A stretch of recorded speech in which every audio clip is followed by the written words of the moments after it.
Michael Chandler. He can put himself in position for a championship fight. Oh! Michael Chandler! Round 1 knockout. Surprise, surprise! There's a new king in the lightweight division. Michael Chandler will fight for a UFC championship against Charles Oliveira. Oliveira, he is on a serious rise. You came to fight with the wrong one. That's a mistake in the long run. The most submissions in UFC history. He is a finisher. I am the finisher. You started, I finish it. I am the finisher. As soon as you started, I finish it. I am the finisher. Michael Chandler is a savage with knockout power. Let's go get that title. Charles Oliveira. He's not just a submission threat on the feet. This man is super dangerous. Longest active win streak in the UFC. We got a fight, ladies and gentlemen. Two of the very best. I love everything about that fight. Sold out with 17,000 fans. Here we come, Houston.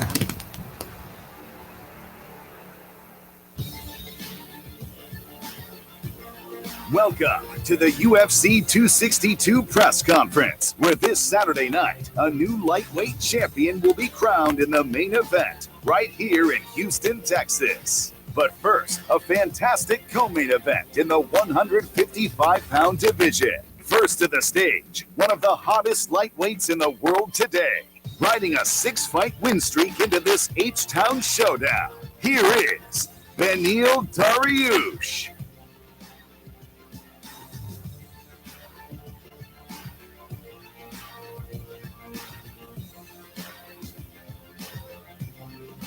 He faces one of the most dynamic forces in the division, the unorthodox, unpredictable star who put together one of the most impressive win streaks in UFC history, spanning 6 years. Please welcome the former interim lightweight champion, Tony El Cucuy Ferguson.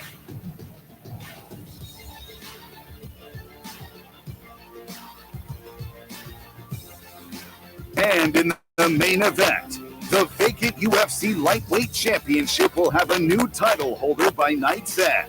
Here is a man who burst onto the UFC scene in January with a jaw-dropping knockout of Dan Hooker, a champion in nearly every organization he competes in. This is Iron Michael Chandler. His opponent, the best submissions artist in the game, author of some of the most memorable finishes in UFC history, and entering this fight scorching hot, riding an 8-fight win streak. Welcome, Brazil's own, Charles "Du Bronx" Oliveira.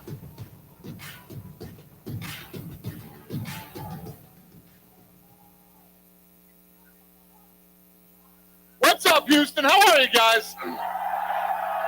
Thanks for coming out today. We appreciate it. It's good to be back. Thank you. What you got, buddy?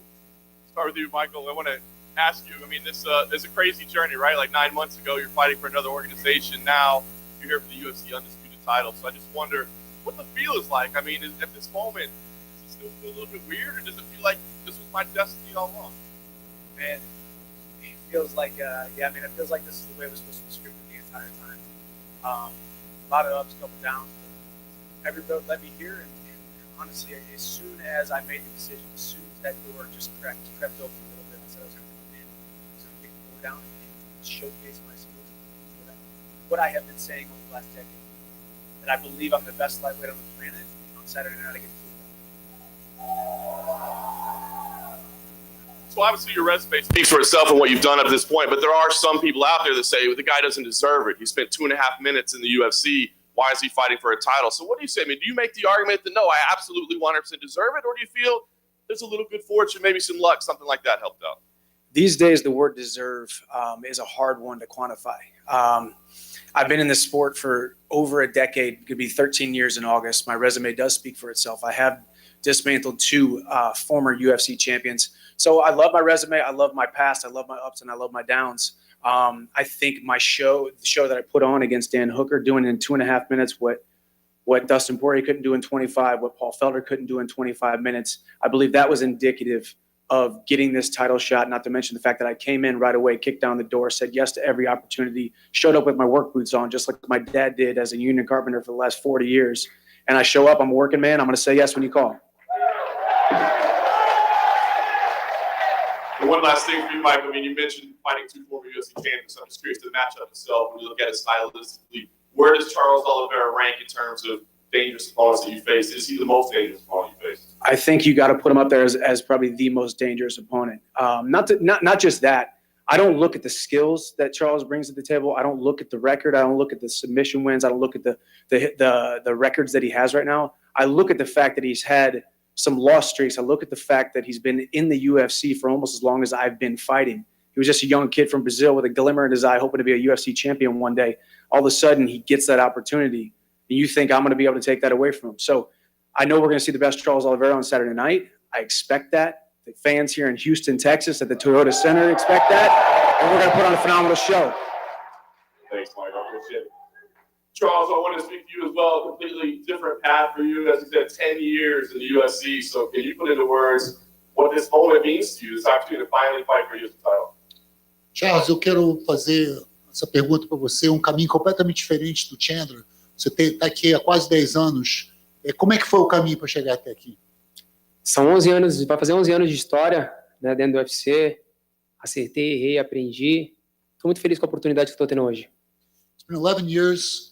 There were losses. I heard and I learned, and I'm really happy for this opportunity. Was there ever any moment along the way where you thought, I'm never going to fight for a title? I mean, I'm a great fighter. I've got a great record, but I'm just not going to be a UFC champion? Teve algum momento que você, sabendo que é um grande lutador, pensou que você jamais lutaria por esse título? Lógico que não, com certeza. Isso nunca ia acontecer na minha cabeça. Eu entrei no UFC, como entrei, falei para fazer história. Eu venho fazendo história dentro do Ultimate. Eu sabia que é a minha oportunidade de chegar. No, I never had a doubt. I knew someday I'd get it. I knew someday I'd fight for this title. Lastly, stylistically, I just want to ask you, I mean, we know what Michael brings to the table in terms of power, striking, great wrestling as well. Do you believe that he'll be willing to engage you in grappling? Or do you feel like this is going to be largely a stand-up fight? Estilisticamente, você sabe o que o Michael Chandler traz para a mesa? É muito forte, bom striker. Você acha que ele vai concordar em disputar a parte de grappling com você? O Michael é um cara duríssimo, merece todo o respeito do mundo, campeão do Bellator, tem uma grande história, um cara que é muito duro na parte, pega muito duro em pé, é um cara que trabalha bastante o wrestling, com certeza ele tá vindo muito bem pronto para a luta, mas é como eu falei, eu também estou 100% pronto para a luta e vai ser uma guerra. Yeah, Michael Chandler is a very good athlete, very powerful, very good. He was Bellator champion, and I'm sure that he's going to bring his best game to the fight. Thanks. Appreciate it, Charles. Dan, just lastly for you, obviously we know the reason that the title is vacant is because Khabib Nurmagomedov walked away, one of the greatest of all time. Do you think either one of these guys is going to have more to prove? He's a fucking bitch. He's a fucking pussy. Sorry to interrupt you. I'm going to dedicate this fucking song called Mask Off. Chase a check, never chase a bitch. That's Khabib.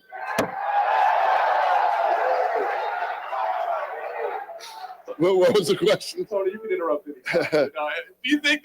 Do you think the winner here is going to have more to prove? Like, are people going to question their legitimacy as to whether they're the champion, or do you think on Saturday night one of these two guys will walk away and there'll be no doubt? Oh, the guy who wins on Saturday night is the champion. Habib left; he's not here, and one of these guys will win, and one of these guys will start to defend the title. And just lastly, Dana, I'm curious. I mean, obviously, 4 incredible lightweights. Are you looking at the co-main event as a number 1 contender fight? I don't ever do that. Listen, they're here too. This division is stacked. There's lots of good fights coming up in this division. we'll see how everything plays out on Saturday night. I mean, anything's possible. It's like people are, you just said to him, people are saying that he's getting this too quickly. This guy's done everything that has been asked of him since he walked in the door. Timing is everything in life, and it has worked out for him to get this title shot on Saturday night, and we'll see what happens after Saturday. Yep. Tony, way in the back. Obviously, a lot in your last 2 fights leading up to this fight's out of your control. Last minute change of opponents for Justin, and obviously limited training before your fight against Charles. So, how is camp this fight week, man, leading into your fight? I'm a businessman. CSO stands for Chief Security Officer. I had to go back to the board, squash some numbers. We hit the bag. We put everything we could into this camp, and I had to resource myself to my old Ultimate Fighter coaches. I made contact with Brock. He said, do you understand what I was talking about, the difference between chicken shit and chicken salad? I said, absolutely. I talked to Coach Marty Morgan. He said, did you let him take you down on purpose? I said, no. And he said, why the fuck are you going to let anybody else take you down? I talked to Greg Nelson. He said the same kind of thing. And I talked to Coach Eric Paulson. Now, each one of these guys, they know me and they know exactly what I can come from. And I just honed in, and there's no words for this shit, man. Opera non verba. We're going to go out there and get this victory. And then I'll ask, how do you like the fans back here? Obviously, you're a big fan favorite right now. Absolutely. UFC 262. We're coming at you hard in the right fucking hook. Make sure you guys buy that shit ahead of time. Let's go. Then question for Beneil. How's camp been ahead of this fight against Tony? That I know you said you are expecting the best, one of the most scary lightweights in the history. So how's camp been for you? Camp was amazing. Had one of the best camps ever. I'm looking forward to fighting Tony, and I think Tony needs to recognize that I'm in front of him. He needs to not worry about Habib right now. He needs to be worried about me. Hey, homie, I already know that you went to go help Justin Gaethje. You're a little bitch for going out there and helping him fight for the title. I didn't know you did that. You listened to Ali Abdelaziz and he fucking manipulated your ass. When somebody asks you for help, I'm after you. You offer your offer a hand. I have nothing against you. Listen, but seriously, Justin asked for help and I helped him. Knock you out. Listen, bud, if you had asked me help, I would help you too. But I don't care how many fucking Ultimate Fighter fucking people you have over there at UFC. I know what that King's means. MMA. Look at King's MMA. You have how many UFC fighters training with you? It was the same thing on the Ultimate Fighter when they all went against me. You know what the fuck happened with that one? What? Basically, it says you can't bring anybody inside that octagon with you, kid. You think you fucking know me. You want to do spinning shit and everything else like that. You think I'm unorthodox. Kid, I'm going to hit you so fucking hard. That's it. I love it, Tony. I love it. I want to see it. I want to see every bit of it. I hope you show up. I'm gonna fucking I hope you show up like you say I'm you gonna slam you. I'll be there, bud. I'll be there for everything. I'm gonna slam you. I'm gonna slam you. I'm gonna slam you like I did my student. I broke his fucking rib. Well, that's a dick move, bud. Why would you do that to your own student? Because he made me do it. Question for Michael in the back. Who has the next question? Go ahead. One more for Michael. Historically, you've done very well against high-level Brazilian Jiu-Jitsu black belts. That being said, Charles probably might be the most dangerous in the lightweight division right now. So how does his grappling compare to your opponents in the past? I think Charles is probably the most dangerous guy in the grappling department that I have faced. However, I haven't faced some very high-level competition when it comes to black belts.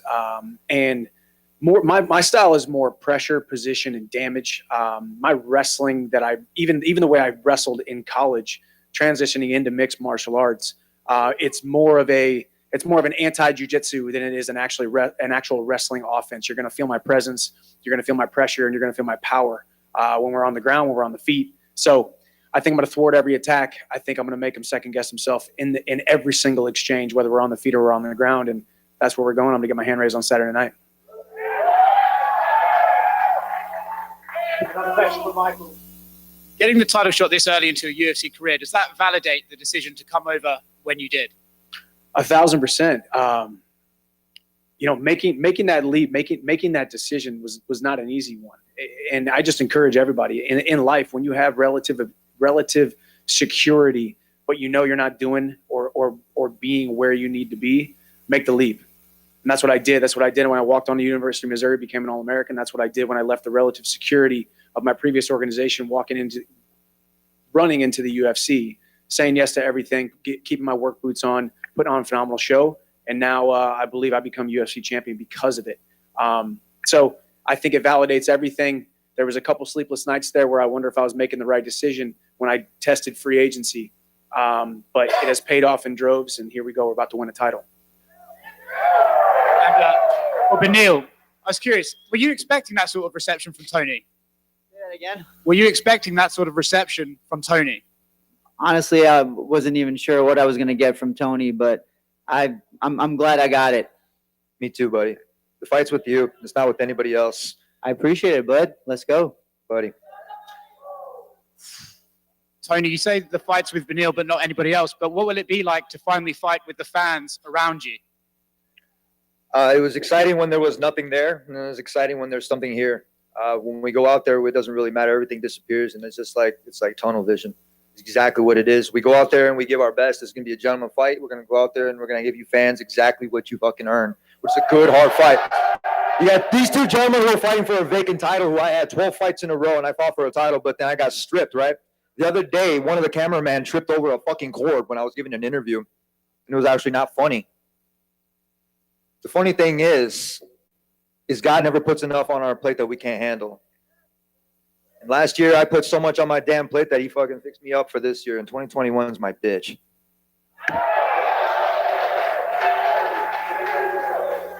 Mark, go ahead. Over here for Mike Chandler.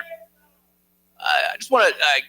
Has life changed for you at all since that big knockout over Hooker? Obviously, it was your UFC debut. What has changed, if anything? A couple of things on the surface level. You know, a couple more followers, a couple more fans, a couple more pats on the back, a couple more affirmations thrown my way. But you got to keep the main thing, which is what I've done since I was 13 years old, dedicating myself to my craft. So life has changed in a lot of ways. There's a bigger spotlight, a bigger platform, a bigger opportunity.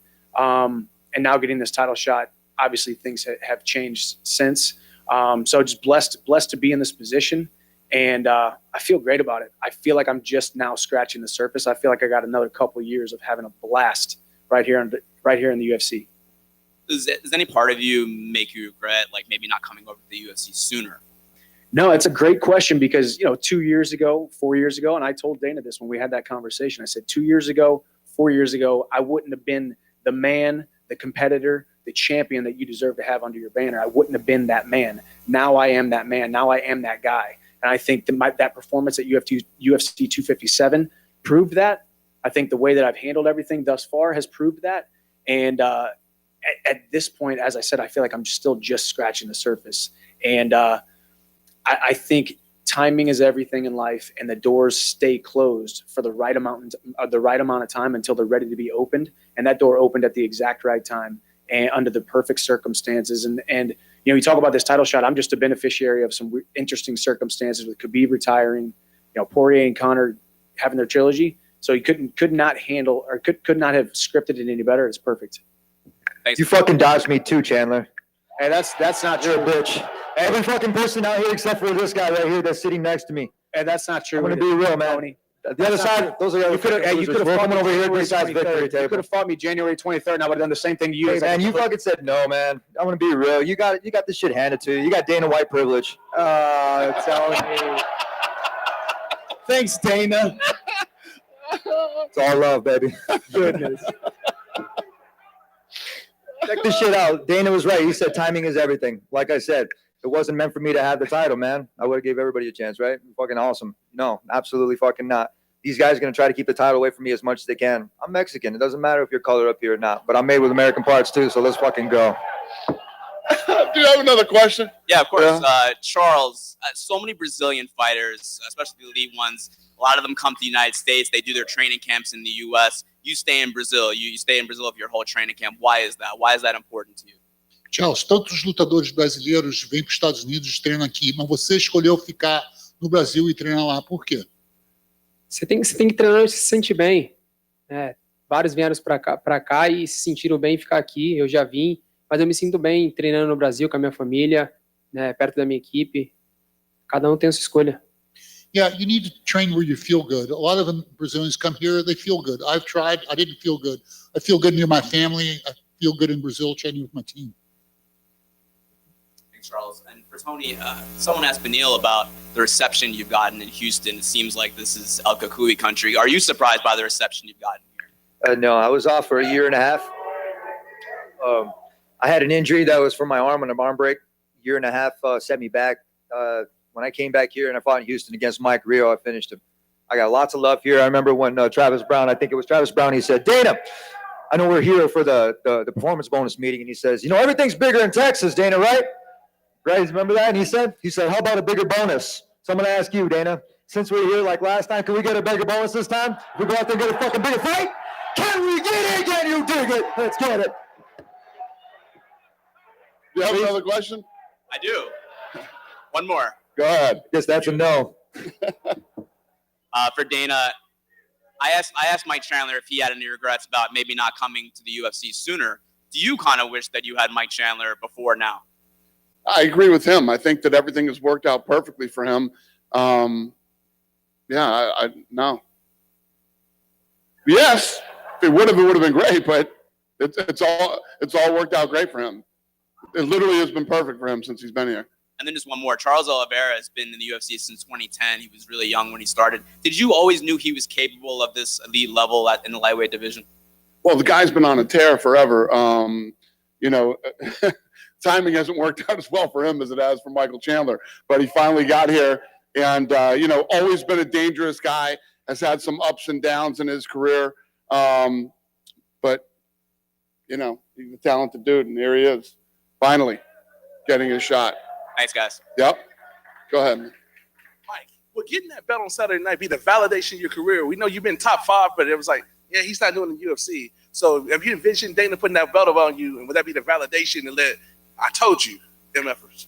Yeah. I mean, I've really kind of thought about that a lot because there has been a lot of swallowing of my pride, a lot of humbling myself, and a lot of interactions when I've been around my UFC friends over the years. But no, I think this isn't about proving those people wrong. This isn't a gotcha, proved you guys wrong, I told you so. This is about all my supporters, all the fans, all the people who have been by me and believed in me over all these years, even when I was outside this organization. So it's more for them and for my wife, my son, my family, the people have been around me since day one. It's just validation for all of them. We did it, baby.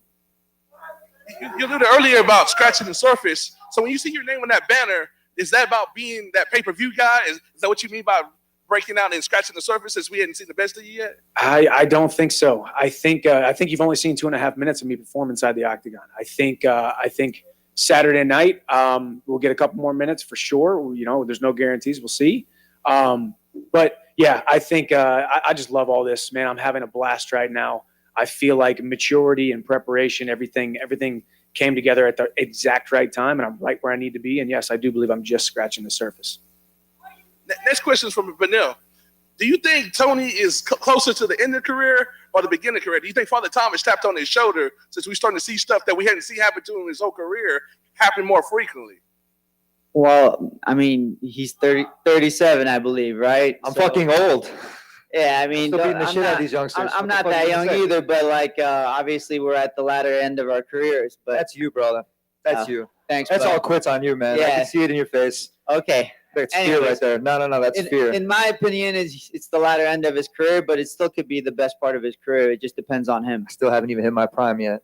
You're a quiet guy by nature. What do you think about the trash talking back and forth? Listen, I just don't understand the guy. He says, "Oh, it's because I'm Mexican." Bro, Canelo is one of the highest paid athletes because he's Mexican. And it's like, I was born in Iran, a certain American living in America. Like, there's no issue. Like, quit making it about race. Quit trying to find something to complain about. Just show up and fight. Fear. That's what you're gonna hear. The next one is to Tony.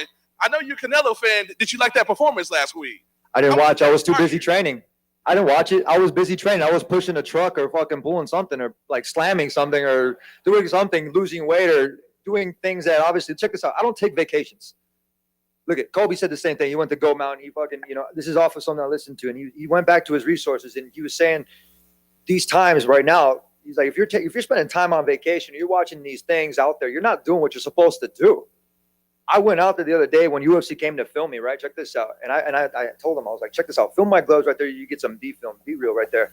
And right there, I had 225 on the rack, right? I had 225 on a deadlift bar, and I started hitting traps. And I told them straight up, I was like, hey, they're like, why don't you tell us that you're going to do this? I said, I'll get 1,000 before the day's done. So I had 225 on a trap bar. Took me about 4 hours. Would we safe to say that this is El Kukui 2.0? I wouldn't say it's El Kukui 2.0. I would say in the last couple of years, walked around drunk and stupid for everybody to kind of like assume that that's how it was. And then what I did was I took an Olympic mentality and I took away all the variables, right? Even before when I went for the UFC and the Ultimate Fighter, when I had to fill out all the questionnaires and the shit, I took away all the variables and I went back to the drawing board where before everybody knew me. And it's an Olympic mentality, and you guys will see it on Saturday, UFC 262. Next one for Dana. Does the winner of Connor and Poirier get the winner of Saturday night? I answered that question a minute ago. I said, I don't know. We'll see how all these fights play out. What's your gut tell you? Huh? What's your gut tell you? He's hungry. We'll see. We'll see. You know, I don't really do that anymore. I don't say, oh, this is going to happen. Let's see how these fights play out, and we'll go from there. And of course, y'all let the live gate and all that good stuff, and then Canelo and them did what they did last week. How do y'all top what y'all did in Jacksonville and put it all together and raise another level, UFC style? What's the question? How do y'all raise the level, like get more people in and do a crazy mega event that y'all haven't done before pre-COVID to do after COVID, like Canelo did with the 75,000 last week? We're doing fights every weekend. We do fights literally every weekend. Question in Portuguese for Charles Oliveira. Charles, desde a derrota para o Paul Felder, foram 8 vitórias seguidas, vários bônus de performance da noite, agora a chance é o cinturão. O que aquela derrota te ensinou? Tem um Charles novo desde aquela luta? So, Charles, ever since your loss to Paul Felder, it's been 8 straight wins, multiple bonuses. What did you bring from that loss? Is that what brought you here now? A luta é assim, você tem que aprender. Eu aprendi com a derrota.